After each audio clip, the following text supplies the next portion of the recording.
Hi, I'm Jonathan with the Michigan Depression Glass Society. Since we weren't able to meet for our April 2020 meeting, I decided to give a little mini program today on the etching process. So I know everyone loves etchings, and I have a couple examples here from my collection. So you have the Trojan pattern by Fostoria, Windows border by Cambridge, the Byzantine or 520 etch by Cambridge, and then also Heisey minuet here. And even though people love etchings, I find that a lot of times a lot of collectors don't really understand how the process was made. So I'm going to go through that today. So at the end of the day, what we're trying to do here is that this is an acid etching process. So everything that is covered with acid is going to be protected, and everything that is exposed to the acid will be etched. So for example, on this Trojan vase here, you can see that this etching here is the area that was exposed to the acid bath, which we'll get to in a minute. So everything else that is not etched on this glass has to be covered in wax. So we'll go through and talk about how that happened. So the first part is to have an etching plate, and I'm really fortunate enough to actually own one of these. It's actually quite heavy. It's a fairly thick piece, probably like, I don't know, maybe 1/3 of an inch thick piece of metal. And I purchased this at the Tiffin Glass Museum. And the first part of the process here would be to take this metal plate, which would be completely blank, and carve out the relief of the pattern, which is what's been done here. So then, once you've got your pattern here on the etching plate, what you need to do is take a kind of like a waxy, it was a combination of beeswax and a few other ingredients, and you would spread that onto the plate here. And then you would take a piece of tissue paper, cover up the etching, and then you would take a brayer, kind of a wooden roller, and roll over that. And then what that would do is transfer the pattern onto this piece of tissue paper. So from there, now that you've got your piece of this pattern on the tissue paper, the worker would then take a goblet or whatever it was they were trying to etch, put the tissue paper on, and rub, and the pattern would transfer onto the goblet.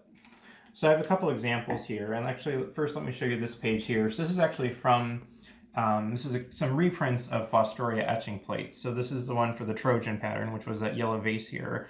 And you can see that for each different piece of glassware, they had to create a different etching plate. So you can see there's the names here. So one of these here is for the goblet, the parfait, the ice dish, the oil, and then the sauce boat plate. So for every piece you have in a pattern, you have to create a slightly different etching plate so it will go around the piece properly.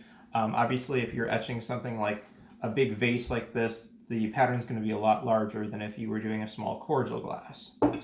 So again, what we're trying to do here is cover everything that we want to not be etched in wax. So again, I kind of made some demos here of what this would look like. So let's just say that this pattern has been transferred onto this wax paper here.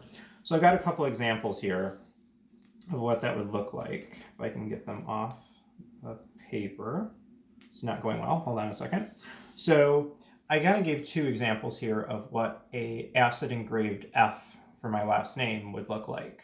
So this example here, where you have the circle and the F, what's going to happen in that piece is, again, you're covering up the glass with those black areas. So everything else on the glass is going to, okay, there we go.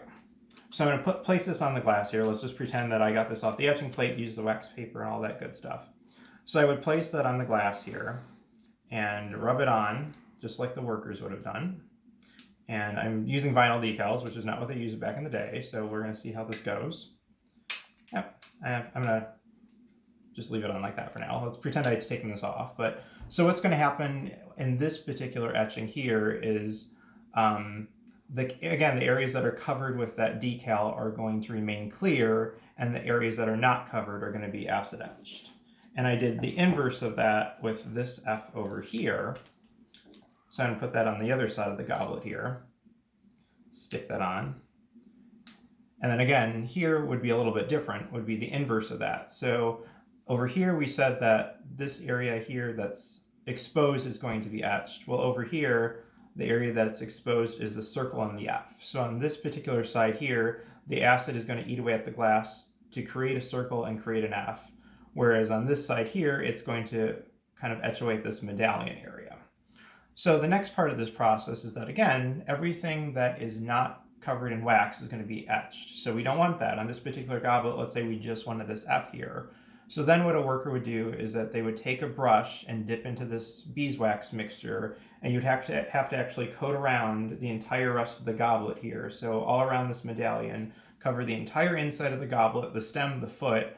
Everything needs to be encased in that beeswax bath before it goes into the acid bath. So once this has got that initial wax transfer, you've painted it with your beeswax, it's then going and being dipped into an acid bath. And the length of the acid bath would determine how deep the etching is. So I think typically it would just stand for a couple minutes. So after it's out of the acid bath, it comes out. And then the next and final step in the process is that you need to wash away that beeswax coating, because that's what's covering up the crystal part of the glass. So that would go into a hot water bath and get rid of all that extra wax. So at the end, you'd just be left with an etching, again, like this Trojan here. So you can see it's quite an intricate process, very different from what you might think of today with, I don't know if people were still acid etching, if it would be the same, or computers might impact things a little bit, but that's why this glassware was a lot more expensive than the pressed depression glass, is that think of all the steps that I just described here to make this one acid etching. And the fact that somebody has to be hand painting all of this wax around this piece and doing it over and over for every single stem, salad plate, etc. that's made. So hopefully that gives you a great overview and better understanding of how these etchings are made, and really allows you to appreciate them more.